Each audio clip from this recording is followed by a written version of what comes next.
Ngilungisa leli phuzu leli likhulunywa umeya la. Bafowethu.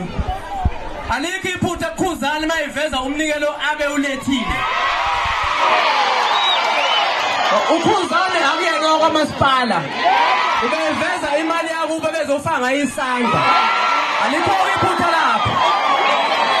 Bona ba-right bengavezi abakulethile ngoba bawumasipala kubafanele vele. And okunye kokugcina sengiyahamba.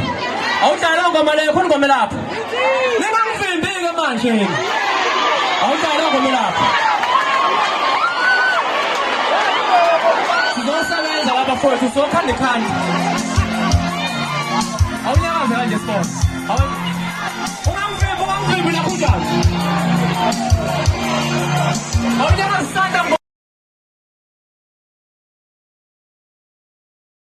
kungani uma ngabe uyonikela bese uveza umnikelo engani bafowethu njengoba ngilandela abantu abangaka kumele bazi ukuthi yini engiyenza ukulekelela abanye abantu akithi manje nizokwazi kanjani uma ngabe singanikhombisa ukuthi yini esiyenzayo ngicabanga ukuthi uhulumeni nje umengake akhe izindlu bese ngakuvezi lokho ukuthi khona izindlu ezakhayo ningazi ukuthi umsebenzi kahulumeni yini njengoba ningishutha nje ngithi ubufakazi bokuthi ngiyayigada namhlanje manje sekuzothiwa ningangishutha ukuthi ngila bazokwazi kanjani abantu ukuthi bengiyayigada usigwebo-ke bafowethu insizwa niyamazi nani abentu abamiseni izandla phezulu